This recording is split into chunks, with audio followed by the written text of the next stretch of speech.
घर में मेरे सिवा कोई नहीं था और मेरी सास की अचानक ही बहुत ज़्यादा तबीयत ख़राब हो गई थी। उन्हें सांस लेने में बहुत तकलीफ़ हो रही थी।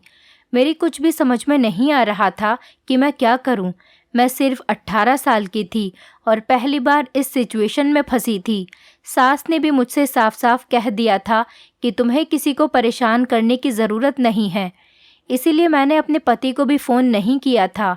लेकिन जब मेरी सास की तबीयत बहुत ज़्यादा ख़राब होने लगी, तब मैंने अपने पति को फ़ोन मिलाने के लिए जैसे ही फ़ोन उठाया, सास ने ज़बरदस्ती मेरा हाथ पकड़कर मुझे रोक लिया और हल्के से कहने लगी, तुम्हें किसी को फ़ोन करने की ज़रूरत नहीं, बल्कि आज मैं तुमसे कुछ बात करना चाहती हूँ और वो बात मुझे तुमसे अकेले में ही करनी है। बस तुम मेरी बात को ध्यान से सुनना। उनकी सांसें बुरी तरह से उखड़ रही थीं। बहुत मुश्किल से गहरी गहरी सांसें लेते हुए वो मुझसे बात कर रही थी और उन्हें देखकर मेरे पसीने छूट रहे थे। ऐसा लग रहा था कि किसी भी समय मेरी सास को कुछ भी हो जाएगा। उन्होंने ज़ोर से मेरा हाथ पकड़ रखा था और वो कह रही थी कि शिल्पा, आज मैं तुम्हें एक अमानत दे रही हूँ और तुमसे उम्मीद करती हूँ कि जो मैं कहूँगी तुम वही करोगी। तुम मुझसे वादा करो कि तुम मेरी बात पूरी करोगी। मैंने जल्दी से हाँ में अपना सिर हिला दिया। मेरी सास बहुत मुश्किल से सांस लेते हुए कहने लगी, मैं तुम्हें एक अमानत दे रही हूँ। तुम मेरी इस अमानत को मेरे मरने के बाद मेरी साड़ी में छुपा देना और किसी को भी इस बात के बारे में पता न चल सके, चाहे वो मेरा पति हो या तुम्हारा पति। अपनी सास की बात सुनकर मैं बहुत ज़्यादा परेशान हो गई कि वो इस समय मरने जैसी बातें क्यों कर रही हैं और ऐसी कौन सी चीज़ है जो वो अपनी साड़ी में छुपाना चाहती है। मैंने रोते हुए अपनी सास से कहा, माँ जी, भगवान के लिए ऐसी बातें ना करें। मैं आपको डॉक्टर के पास लेकर चलती हूँ। मैं अभी विकास को कॉल करती हूँ, वो आपकी तबीयत का सुनकर दौड़े चले आएंगे। आपको कुछ नहीं होगा, आप ठीक हो जाएंगी। मेरी सास की आंखों से आंसू बहकर तकिए पर गिरने लगे और फिर उन्होंने अपने तकिए के नीचे से एक पतला सा चांदी का तार निकालकर मेरे हाथ पर रखा और कहने लगी, शिल्पा, ये बहुत कीमती है। ये मैं तुम्हें अमानत के तौर पर सौंप रही हूँ क्योंकि मुझे अपनी औलाद से ज़्यादा तुम पर विश्वास है। मैं जानती हूँ तुम मेरा भरोसा कभी नहीं तोड़ोगी। मैंने हैरानी से इस तार को देखा। वो एक छोटा सा चांदी का तार था, अंगूठी जैसा। मेरी सास ने कहा कि तुम इस तार को मेरे मरने के बाद मेरी साड़ी में चुपचाप रख देना और ये काम तुम इतनी चालाकी से करना कि किसी को भी कानो कान खबर न हो और मेरे मरने के बाद मेरा अंतिम संस्कार तुम खुद अपने हाथों से करना क्योंकि ये तुम्हारा फ़र्ज़ है।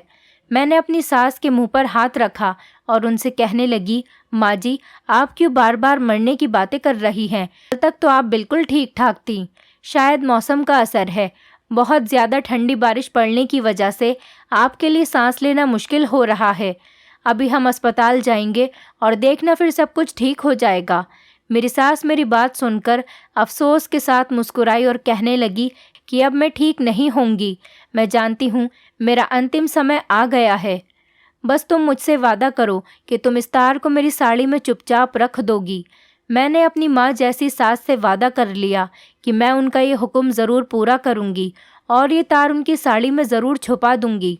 मेरे वादा करते ही मेरी सास के चेहरे पर सुकून सा आ गया। ऐसा लग रहा था जैसे मेरी बात ने उन्हें बहुत खुशी पहुंचाई हो और फिर धीरे धीरे उन्होंने अपनी आंखें बंद कर ली और मेरे हलक से एक ज़ोरदार चीख निकल गई। मैंने जल्दी से अपनी सास को हिलाया ढुलाया, उन्हें आवाज़ें दी, ज़ोर ज़ोर से उनका नाम पुकारा। मैंने उनसे कहा कि माँ जी उठ जाएं, मैं अभी विकास को बुलाती हूँ और हम अस्पताल जाएंगे, आपको कुछ नहीं हो सकता। लेकिन मेरी सास मुझे छोड़कर जा चुकी थी और मुझे अपनी आंखों पर यकीन नहीं आ रहा था। ऐसा कैसे हो सकता था?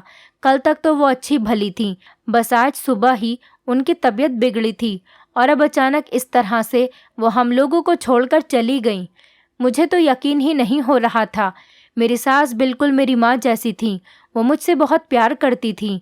मेरे पिताजी हमेशा कहा करते थे कि दुनिया धोखे के सिवा और कुछ नहीं है और आज पहली बार मुझे अपने पिता की बात का मतलब समझ में आया था कि किस तरह अचानक ही मेरी सास इस दुनिया से चली गई थी।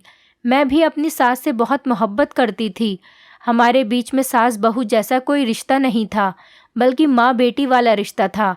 हमारा कभी भी एक दूसरे से झगड़ा नहीं हुआ। जब से मैं शादी करके इस घर में आई थी, उन्होंने मुझे एक माँ की तरह ही प्यार दिया था, और उनका इस तरह अचानक से हमें छोड़कर चले जाना मेरे लिए बहुत बड़ा सदमा था। मुझे तो अपना होश भी नहीं रहा था। कितनी ही देर में ऐसे ही सदमे में बैठी रही, और वो चांदी का तार भी मेरी मुट्ठी में दबा रह गया था। पता नहीं कैसे मैंने अपने पति को फ़ोन किया और अपने ससुर को भी घर बुलाया। उन दोनों को भी बिल्कुल विश्वास नहीं हो रहा था। दोनों गिरते पड़ते जल्दी जल्दी घर पहुँचे, और डॉक्टर के आने पर पता चला था कि वाकई मेरी सास इस दुनिया में नहीं रही। वो हम लोगों को छोड़कर जा चुकी है। घर में हंगामा सा मच गया था। विकास की हालत भी बहुत ज़्यादा ख़राब थी। किसी को भी इस अचानक मौत पर यकीन नहीं आ रहा था। जैसे तैसे करके मैंने खुद को संभाला और सारे रिश्तेदारों को इस बात की खबर दी। फिर मुझे अपनी सास की बात याद आई, और मैंने विकास से कहा कि माँ के सारे अंतिम काम मैं खुद अपने हाथों से करना चाहती हूँ। विकास को इससे कोई एतराज़ नहीं हुआ। मैंने जल्दी से सारा सामान मंगवाया और अपनी माँ के साथ मिलकर अपनी सास को अंतिम विदाई के लिए तैयार किया, और फिर सबकी नज़रों से छुपकर उनकी साड़ी के अंदर ही इस चांदी के छोटे से तार को छुपा दिया, जो मेरी सास ने बहुत भरोसा कर कर मुझे सौंपा था। मैं नहीं जानती थी कि ये तार किसका था। मेरी सास ने उसे अपनी साड़ी में रखने के लिए क्यों कहा था। एक छोटे से चांदी के तार का साड़ी में आखिर क्या काम था। लेकिन इस समय तो मेरी सास की मौत का दुख ही मुझ पर इतना ज़्यादा था कि मुझे कुछ भी समझ में नहीं आ रहा था। बस मैंने अपनी सास से किया हुआ वादा पूरा कर दिया था। मेरी सास का देहांत सुबह के 10 बजे हुआ था, और शाम के समय में उनको अंतिम यात्रा के लिए ले जाया गया था। मेरा हाल भी वैसा ही था जैसे विकास का। मेरी सास नहीं, मेरी माँ जैसी थी। उन्होंने मुझे बहुत मोहब्बत दी थी। कभी भी मुझे इस घर में माँ की कमी महसूस नहीं हुई थी। मैंने एक नज़र अपने ससुर पर डाली।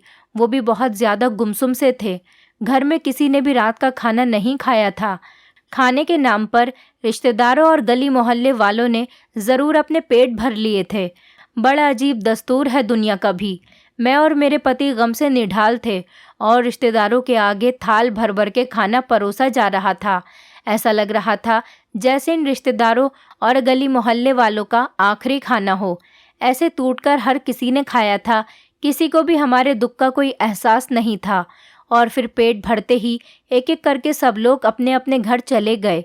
घर में मैं और मेरा पति और ससुर जी ही बाकी रह गए थे। वो दोनों बाप बेटे अब एक दूसरे से अपना मुंह छुपाए अपने अपने गम में डूबे हुए थे।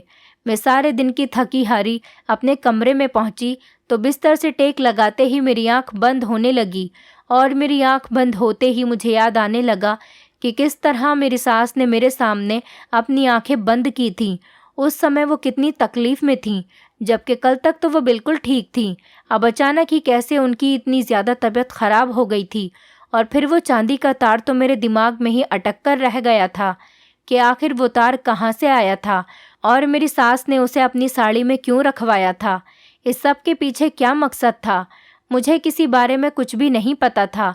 किसी अपने का ऐसे अचानक छोड़कर चला जाना इंसान को तोड़कर रख देता है, और मैं भी इस समय उसी समय से गुजर रही थी। मैं अपनी सास का यूँ ऐसे अचानक से चले जाना बर्दाश्त नहीं कर पा रही थी। मैंने सोचा था कि मैं बाद में विकास से इस बारे में पूछूंगी, लेकिन फिर मुझे अपनी सास की कही हुई बात याद आ गई। उन्होंने मुझे सख्ती से मना किया था कि मैं इसके बारे में किसी को भी कुछ नहीं बताऊं, और मैं अपनी सास से किए आखिरी वादे को तोड़ना नहीं चाहती थी। इसलिए खामोशी से आंखें बंद करके अपने बिस्तर पर लेट गई। लेकिन नींद मेरी आंखों से कोसों दूर चली गई थी। मेरी सास का प्यार और मोहब्बत भरा चेहरा मेरी आंखों के सामने घूम रहा था, और फिर मुझे ऐसा लगा जैसे किसी ने मेरी कमर पर हाथ रखा। शायद विकास कमरे में आ गए थे और मुझे पता ही नहीं चला था। लेकिन जैसे ही मैंने पलटकर देखा तो मेरी चीखें निकल गईं। मेरा नाम शिल्पा है। मेरे एग्ज़ाम्स करीब थे और मैं बहुत मुश्किल से अपने एग्ज़ाम्स की तैयारी कर रही थी। मुझे किसी ऐसे टीचर की ज़रूरत थी जो मेरे मैथ्स के मसले को हल कर सके। मैं अपनी पहली क्लास से ही मैथ्स में बहुत कम नंबर लेकर पास होती आ रही थी, और ऐसे ही अब ये मेरे 10वीं के इम्तिहान थे। मेरे पिता को मेरी बहुत ज़्यादा फ़िक्र रहती थी। मेरे पिता चाहते थे कि मैं आगे बहुत ज़्यादा पढ़ाई करूं, लेकिन मेरे नंबर देखकर मेरे पिता बहुत ज़्यादा परेशान रहते थे। वो हमेशा मुझे कहते थे कि तू बिल्कुल अपनी माँ पर गई है, तेरी माँ ने भी पढ़ाई लिखाई नहीं की और लगता है कि तू भी ऐसे ही रह जाएगी। तंग आकर मेरे पिता ने मेरे लिए एक टीचर का इंतज़ाम कर लिया। पिताजी ने बताया कि उनके कोई दोस्त हैं और वो बहुत ज़्यादा पढ़े लिखे और काबिल इंसान हैं। पिताजी की बात सुनकर मैं बहुत ज़्यादा खुश हो गई और सोचने लगी कि चलो अच्छा है, अगर इस बार मैं फ़ेल हो गई तो इसका इल्ज़ाम मेरे सर पर नहीं आएगा, बल्कि मेरे फ़ेल होने का पूरा इल्ज़ाम पिताजी के दोस्त यानी मेरे टीचर पर जाएगा। 3 दिन बाद से ही मेरे ट्यूशन वाले सर ने आना शुरू कर दिया। वो अपनी नौकरी से फ्री होने के बाद शाम को 8 बजे हमारे घर आते। मैं पढ़ाई की बहुत ज़्यादा चोर थी, इसीलिए मैं रोज़ाना भगवान से प्रार्थना करती कि आज मेरे सर किसी भी तरीके से छुट्टी कर लें और मेरी जान उनसे छूट जाए। लेकिन वो तो एक भी दिन की छुट्टी नहीं करते थे और मजबूरन उनके पढ़ाने की वजह से मैं मैथ्स में बहुत अच्छी होती जा रही थी। मेरे पेपर अब बहुत ज़्यादा पास आ गए थे और मेरा मैथ्स का पेपर इस कदर अच्छा हो गया था कि मुझे खुद भी यकीन नहीं आ रहा था। और जब मेरा रिज़ल्ट आया तो मेरे सबसे ज़्यादा नंबर मैथ में ही आए थे और ये सब कुछ मेरे सर की वजह से हुआ था। मैं उनकी बहुत ज़्यादा शुक्रगुजार थी और पिताजी ने भी उनका बहुत ज़्यादा एहसान माना था। और इसी खुशी में पिताजी ने उन्हें घर पर दावत देकर बुलाया। जब सर हमारे यहाँ दावत में आए, अचानक से उन्होंने मेरे पिताजी से ऐसी बात कही कि पिताजी भी हक्का बक्का रह गए। सर ने बहुत मोहब्बत से मेरे सर पर हाथ रखा और मुझे दुआएं देने लगे। कहने लगे कि मुझे शिल्पा बहुत पसंद है, बहुत ही भोली भाली सीधी सादी सी बच्ची है और मैं चाहता हूँ कि ये मेरे घर की रौनक बन जाए। मैं सर की बात को समझ नहीं पाई थी, लेकिन पिताजी के चेहरे के रंग ने मुझे सब समझा दिया था कि सर क्या कहना चाह रहे हैं। मैं एकदम घबराकर अंदर की तरफ चली गई और कमरे के दरवाजे से लगकर खड़ी हो गई और उन दोनों की बातें सुनने लगी। मेरे सर पिताजी से कह रहे थे कि मेरे बेटे विकास में कोई भी कमी नहीं है, बहुत अच्छी नौकरी करता है और हमारी शिल्पा बेटी को बहुत खुश रखेगा। सर की बात सुनकर जहाँ पिताजी के चेहरे पर खुशी आई थी, वहीं मेरे पिताजी को मेरी फिक्र भी सताने लगी। कहने लगे कि शिल्पा तो अभी सिर्फ 17 साल की ही हुई है और इसकी पढ़ाई भी अभी अधूरी है। इतनी जल्दी तो मैं इसकी शादी के बारे में सोच भी नहीं सकता था। पिताजी की बात सुनकर सर मुस्कुराने लगे और कहने लगे कि पढ़ाई की क्या फ़िक्र है, मैं हूं ना, अपनी बहू को मैं खुद पढ़ाऊंगा और जितना तुम चाहो ये उतना ही पढ़ेगी, तुम इस बात से बेफिक्र रहो। सर की बात सुनकर पिताजी सोच में पड़ गए। पिताजी ने सर से थोड़ा समय मांगा। उनके जाने के बाद जब माँ के साथ पिताजी की इस मामले पर बात हुई तो वो कहने लगी कि घर बैठे अच्छा रिश्ता मिल रहा है, तुम क्या हर समय बेटी को पढ़ाने के पीछे लगे रहते हो? तुम्हें कौन सा उससे नौकरी करवानी है? बेहतर यही है कि तुम उसकी शादी कर दो ताकि अपने घर जाकर खुश रहे। पढ़ाई का क्या है, वो तो शादी के बाद भी कर लेगी, इसके ससुर करवा देंगे, इसमें कौन सी बड़ी बात है। पिताजी ने अजीब सी नज़रों से माँ को देखा और कहने लगे, तू खुद तो पढ़ी लिखी है नहीं, इसलिए तुझे पढ़ाई का मोल भी नहीं पता। अगर तू पढ़ी लिखी होती तो तुझे पता होता कि पढ़ाई लिखाई कितनी ज़रूरी होती है।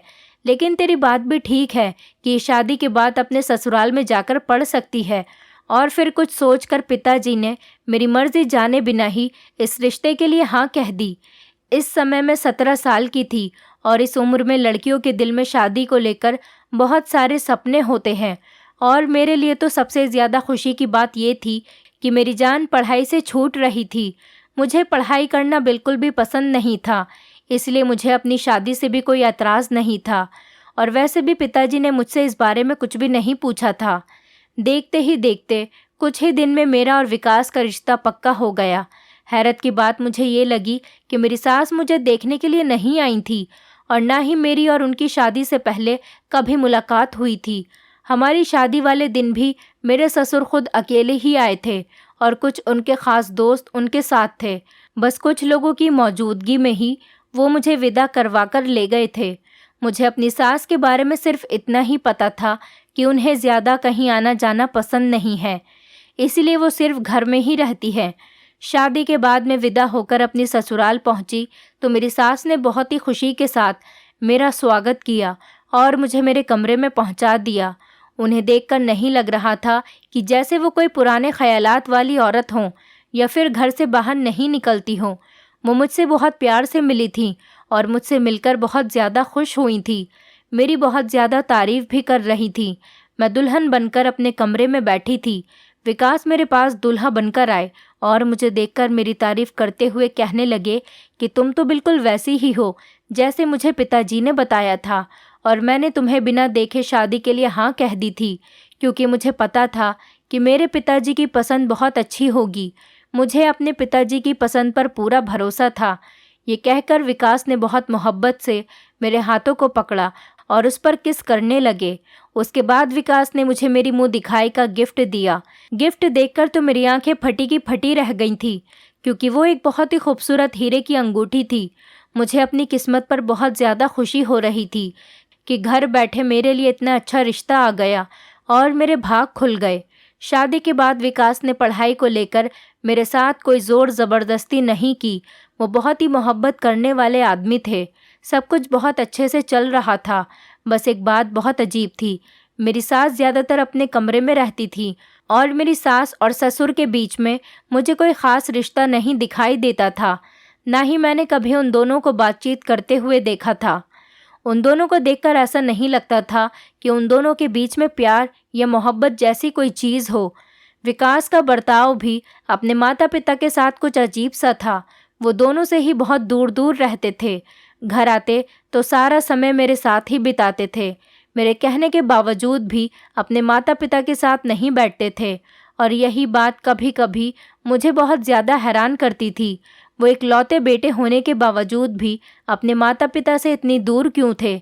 यही बात जब मेरे दिल में बहुत ज़्यादा हलचल मचाती तो मैं अपने इस सवाल का जवाब ढूंढने में लग जाती। मेरी सास भी बहुत ज़्यादा शरीफ औरत थी। उन्होंने कभी मुझ पर किसी भी तरीके की कोई पाबंदी नहीं लगाई, कि बल्कि वो तो मुझसे बहुत ज़्यादा मोहब्बत करती थी, जैसे मेरी सगी माँ हो। मैं भी उनसे बहुत ज़्यादा करीब हो गई थी, और फिर धीरे धीरे मुझे एहसास हुआ कि शायद मेरे ससुर ही मेरी सास को पसंद नहीं करते। सर्दियों के दिन थे और बारिश बहुत ज़्यादा हो रही थी। पहली बार हमारे शहर में इतनी ठंड पड़ी थी कि बिस्तर से निकलने का दिल ही नहीं करता था। और फिर ऐसे ही एक सुबह मेरे पति और मेरे ससुर नाश्ता करके अपने ऑफिस के लिए निकल गए, और मैं अपनी सास के लिए चाय बनाकर उनके कमरे में लेकर गई तो मैं उनकी तबीयत देखकर बहुत ज़्यादा परेशान हो गई। उन्हें सांस लेने में बहुत ज़्यादा तकलीफ़ हो रही थी। शायद इसीलिए आज वो नाश्ते के टेबल पर नाश्ता करने भी नहीं आई थी। मैं जल्दी से चाय का कप साइड टेबल पर रखकर उनके पास जाकर बैठ गई, और फिर धीरे धीरे उनकी तबीयत बिगड़ती चली गई। मेरे लाख कहने के बाद भी मेरी सास ने किसी को बुलाने नहीं दिया। मैंने उनसे बहुत कहा कि मैं आपको डॉक्टर के लेकर चलती हूँ, लेकिन वो मेरी बात नहीं मानी, बल्कि उन्होंने मेरे हाथ में अपनी आखिरी ख्वाहिश के नाम पर एक चांदी का तार थमा दिया। इस तार का डिज़ाइन भी पुराने ज़माने का था, और मेरी सास ने मुझसे वादा ले लिया कि इस तार को उनकी साड़ी में छुपा दूंगी, ताकि उनके साथ ही ये तार भी इस दुनिया से चला जाए, और मैं कभी भी इस बारे में किसी को नहीं बताऊंगी। मैंने अपनी सास से वादा कर लिया, और मैंने उनकी आखिरी तमन्ना ऐसे ही पूरी की थी जैसे वो चाहती थी। मुझे लगा था कि ये राज उनके साथ ही चला गया। अब मैं इस राज को कभी नहीं जान पाऊंगी कि वो चांदी का तार किसका था और उन्होंने अपनी साड़ी में क्यों रखवाया था। लेकिन ये मेरी गलत फहमी थी, क्योंकि ये राज ज़्यादा दिनों तक राज नहीं रहा था। जब सब मेहमान अपने अपने घर चले गए और मैं सोने के लिए अपने कमरे में आकर लेटी, तो मुझे अपनी कमर पर किसी के हाथ रखने का एहसास हुआ, और मैं ये सोचकर पलटी थी कि मेरे पति जो अपनी माँ का सोग मनाकर कमरे में मेरे पास आए होंगे। लेकिन ये देखकर मेरी चीख निकल गई कि वो मेरे पति नहीं बल्कि मेरे ससुर थे, और मेरे ससुर मेरे बहुत ज़्यादा पास में खड़े थे। अपनी सुर्ख आंखों से मुझे घूर रहे थे। मैं बिना दुपट्टे के ही अपने बिस्तर पर लेटी थी। मैं घबराकर उठकर बैठी और अपना दुपट्टा उठाया ताकि जल्दी से सर पर पल्लू डाल लूं। मेरे ससुर की आंखें बहुत ज़्यादा लाल हो रही थीं।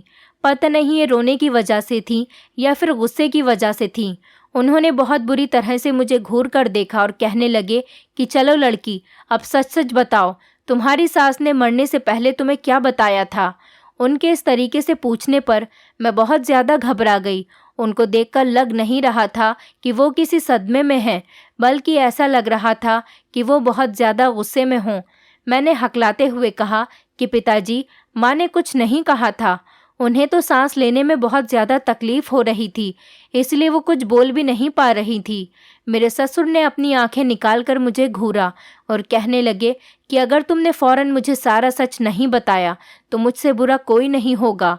मेरी समझ में नहीं आ रहा था कि मेरे ससुर मुझसे क्या जानना चाहते हैं, लेकिन उनके इस अंदाज ने मेरी जान निकाल कर रख दी थी। मेरे ससुर की आवाज़ सुनकर विकास भी कमरे में आ गए थे और जब उन्होंने देखा कि उनके पिता मुझ पर गुस्सा कर रहे हैं तो वो अपने पिताजी से कहने लगे, क्या बात है, आप शिल्पा पर गुस्सा क्यों कर रहे हैं? लेकिन मेरे ससुर ने विकास को भी बहुत घूर कर देखा और कहने लगे कि मैं इस लड़की को इसीलिए यहाँ शादी करवा कर लाया था कि ये बहुत कम उम्र और नादान मासूम लड़की है। ये अपनी मोहब्बत से अपनी सास का दिल जीत लेगी तो वो राज हमें पता चल जाएगा जिसे जानने की हम कब से कोशिश कर रहे हैं। लेकिन तुम्हारी पत्नी तो बहुत ज़्यादा चालाक निकली। देखो कैसे मुंह पर ताला लगाए बैठी है, जबकि मैं जानता हूँ कि तुम्हारी माँ ने मरने से पहले इसके आगे वो राज ज़रूर खोला होगा। अपने पिता की ये बात सुनकर विकास ने अजीब नज़रों से मुझे देखा और कहने लगे, शिल्पा, तुम्हें कुछ पता है क्या? माँ ने मरने से पहले तुम्हें कुछ बताया था? मैंने रोते हुए विकास से कहा कि मुझे बताए तो सही कि आप किस बारे में बात कर रहे हैं और क्या जानना चाहते हैं। और माँ की हालत तो इतनी ख़राब थी कि उनसे बात तक नहीं की जा रही थी। वो भला मुझे कौन सा राज बताती? विकास ने कुछ सोच समझकर मेरी तरफ देखा और कहने लगे, माँ ने तुम्हें किसी चांदी के तार के बारे में कुछ बताया था क्या? उन्होंने तुम्हें बताया कि वो चांदी का तार कहाँ है? विकास की बात सुनकर मेरे पैरों तले से ज़मीन निकल गई थी और मुझे ये बात अब समझ आई थी कि वो दोनों बाप बेटे चांदी के तार के बारे में बात कर रहे हैं, जिसे मैंने अपनी सास की साड़ी में छुपाया था। मेरी सास ने मरने से पहले मुझे सख्ती से मना किया था कि मैं इस बारे में किसी को कुछ भी नहीं बताऊं और मैं उनसे किया हुआ वादा नहीं तोड़ सकती थी।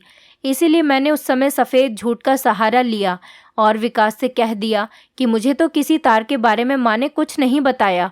मेरे ससुर बहुत गुस्से में कहने लगे कि अपने दिमाग पर ज़रा ज़ोर डालो, वो तार बहुत ज़्यादा कीमती है और हमें तो वो तार हर हाल में चाहिए। लेकिन मैं भी अपनी बात पर डटी रही और फ़ौरन कह दिया कि नहीं, माँ ने मुझे कोई ऐसी बात नहीं बताई थी। उनसे तो बात भी नहीं की जा रही थी, वो तो मरने से पहले बहुत ज़्यादा तकलीफ़ में थी। विकास ने एक नज़र मेरी तरफ देखा और फिर अपने पिता से कहने लगे कि शिल्पा को अगर कुछ मालूम होता तो वो ज़रूर बता देती। हो सकता है कि माँ को इतना समय ही नहीं मिला हो कि वो शिल्पा के साथ कोई बात कर पाती या उसे तार के बारे में कुछ बता सके। मेरे ससुर ये बात सुनकर अपने पैर पटकते हुए कमरे से निकल गए और उनके जाने के बाद मैंने विकास से पूछा कि किस चांदी के तार की बात हो रही है? ऐसी क्या चीज़ है जो पिताजी इस कदर गुस्से में हैं? मैंने अब से पहले तो पिताजी को इतना गुस्से में कभी भी नहीं देखा। विकास ने एक गहरी सांस भरी और मेरी बराबर में आकर बैठकर कहने लगे कि मेरी माँ दरअसल मेरी सौतेली माँ थी और मेरे पिता ने कुछ समय पहले ही उनसे दूसरी शादी की थी क्योंकि मेरी माँ का देहांत हो गया था। मेरी सौतेली माँ बहुत ही ज़्यादा अमीर और ख़ानदानी औरत थी। पिताजी को लगा था कि उनसे शादी के बाद हमारे दिन बदल जाएंगे। ये घर जिसमें हम रहते हैं ये भी मेरी सौतेली माँ का ही है। पिताजी ने उनके पैसों के लालच में उन्हें झूठी मोहब्बत के जाल में फंसाकर उनसे शादी की थी और शादी के बाद जब ये बात मेरी सौतेली माँ को पता चली तो उन्होंने पिताजी को अपनी जायदाद में से एक फूटी कौड़ी भी नहीं दी, बल्कि गुस्से में उन्होंने पिताजी से बात करनी ही बंद कर दी। पिताजी तो उन्हें तलाक देना चाहते थे, लेकिन फिर पिताजी को पता चला कि माँ के पास कोई चांदी का तार है जिस पर एक ख़ास निशान है और उस तार के ज़रिए इस घर का कोई खुफिया दरवाज़ा खुलता है जिसके अंदर माँ की बहुत सारी दौलत और जेवर रखे हुए हैं। जैसे ही पिताजी को इस बात का पता चला तो पिताजी ने माँ को तलाक देने का फ़ैसला बदल लिया और चुपचाप उनके साथ ये सोचकर ज़िंदगी गुजारने लगे, अब आज नहीं तो कल इस दरवाजे तक पहुँचने का रास्ता मिल ही जाएगा। लेकिन ऐसा कुछ भी नहीं हुआ। मेरी सौतेली माँ मेरे पिताजी से बहुत ज़्यादा नाराज़ थी और उन्हें पिताजी पर बिल्कुल भी भरोसा नहीं था। इसीलिए वो हमेशा हर समय अकेली ही रहती थी। यही वजह थी कि मेरे पिता ने फ़ौरन मेरी और तुम्हारी शादी करवा दी, क्योंकि पिताजी का मानना था कि तुम बहुत ही सीधी साधी और मासूम सी लड़की हो और जल्दी मेरी माँ के दिल में अपनी जगह बना लोगी। पिताजी को लगता था कि माँ हम दोनों को तो नहीं, लेकिन तुम्हें ज़रूर तार के बारे में कुछ बता देगी। विकास की बात सुनकर मेरा हलक सूख गया। मैंने उठकर थोड़ा सा पानी पिया। अब मुझे समझ आ रहा था कि क्यों मेरा पति और मेरा ससुर मेरी सास से इस कदर दूर थे और किस वजह से मेरी सास ने इतने चुपके से वो तार मुझे उनकी साड़ी में छुपाने को कहा। उन्हें मुझ पर बहुत ज़्यादा भरोसा था। उन्हें पता था कि मैं उनकी बात ज़रूर मानूंगी और वो इन लालची लोगों को अपनी जायदाद नहीं देना चाहती थी। इसीलिए उन्होंने इस तार को अपने साथ ले जाने का सोचा। लोग कहते हैं कि मरने वाला खाली हाथ जाता है, लेकिन मेरी सास जाते जाते अपनी ज़मीनों जायदाद की चाबी अपने साथ ही ले गई थी। मेरे ससुर उस दिन के बाद से गुस्से में पागल हो गए थे। हर समय यहाँ से वहाँ बौखलाए बौखलाए फिरते रहते। कभी किसी दीवार को बजाकर देखते तो कभी किसी दरवाजे को ठोककर। मुझे लग रहा था कि अगर उन्हें जायदाद नहीं मिली तो वो पागल हो जाएंगे, जबकि उनके पास पैसों की कोई कमी नहीं थी। मेरे पति तो मेरे साथ खामोशी से बहुत अच्छी ज़िंदगी गुजार रहे थे, लेकिन मेरे ससुर वो बिल्कुल ही पागल हो चुके थे। बस चीखने और चिल्लाने की कमी बाकी रह गई थी। ऐसे ही समय बीतता गया और फिर एक दिन जब मैं स्टोर रूम की सफाई कर रही थी तो मुझे एक डायरी मिली और उसे पढ़कर मेरी तो आंखें फटी की फटी रह गईं। मैं बहुत ज़्यादा हैरान हुई। ये मेरी सास की डायरी थी और शायद उनके देहांत के बाद मैंने ही सफाई में उनके पुराने सामान के साथ ही यहाँ रख दी होगी। इस डायरी में लिखा था कि मेरे पास कोई ज़मीन जायदाद कोई दौलत नहीं है, क्योंकि मैं अपना सब कुछ पहले ही एक मंदिर को दे चुकी हूँ। मैं जिन लालची लोगों के हाथों में पड़ी हूँ, अगर मेरी जायदाद उनको मिल गई तो वो मुझे दूध में से मक्खी की तरह निकाल कर फेंक देंगे और मैं सड़क पर आ जाऊंगी। इसलिए मैंने एक छोटा सा ड्रामा रचाया और अपने पति को इस बात पर भरोसा दिलाया कि इस घर की किसी दीवार के पीछे एक रास्ता है जहाँ से मेरी जायदाद तक पहुँचने का रास्ता निकलता है। लेकिन सच तो ये है कि ऐसा कुछ भी नहीं है। ये सब कुछ झूठ है और ये झूठ मैंने सिर्फ इसीलिए ही कहा ताकि मैं अपनी ज़िंदगी के आखिरी दिन इज्जत के साथ इस छत के नीचे गुजार सकूं। मेरे पास एक चांदी का तार ज़रूर है, लेकिन वो तार मुझे मेरी माँ ने तोहफे में दिया था। मैंने हमेशा ही इस तार को अपने सीने से लगाकर रखा, क्योंकि वो मेरी माँ की आखिरी निशानी थी। इसलिए मेरे पति को इस बात पर आसानी से भरोसा आ गया कि ये तार ज़रूर जायदाद तक पहुँचने का रास्ता है। अपनी सास की डायरी पढ़कर मैं तो हक्का बक्का रह गई। इतनी सीधी सादी दिखने वाली मेरी सास ने बहुत ही दूर तक की सोच रखी थी। शायद मेरी सास जानती थी कि जब मेरे ससुर को पता चलेगा कि उनके पास कोई ज़मीन जायदाद कोई दौलत नहीं, तो मेरे ससुर उनके साथ कैसा बर्ताव करेंगे। शायद वो उन्हें छोड़ देते। इसीलिए मेरी सास ने एक झूठी कहानी बनाई और एक झूठी कहानी में मेरे ससुर दिन रात जीते रहे। मेरी सास जाते जाते अपनी माँ की आखिरी निशानी भी अपने साथ ले गईं और मेरे ससुर को इस हाल में छोड़ गईं कि आज उन्हें पागलपन के दौरे पड़ने शुरू हो गए। कभी वो किसी दीवार से लगकर बैठ जाते तो कभी किसी दीवार से। वो दिन दूर नहीं कि जब विकास खुद उन्हें पागल खाने छोड़ कर आएंगे। आज भी मुझे अपनी सास की बहुत ज़्यादा याद आती है तो मेरी आंखें भीग जाती हैं, क्योंकि वो वाकई मेरे लिए मेरी माँ जैसी थी। उन्होंने मुझे हमेशा बहुत प्यार से रखा और ऐसे लोग दुनिया में बहुत कम होते हैं। दोस्तों, उम्मीद करती हूँ आपको हमारी कहानी पसंद आई होगी। कहानी पसंद आई है तो वीडियो को लाइक करें, चैनल पर नए हैं तो चैनल को सब्सक्राइब करें और हाँ, नोटिफिकेशन बेल को ज़रूर दबाएं ताकि अगली अपडेट सबसे पहले आपको मिले।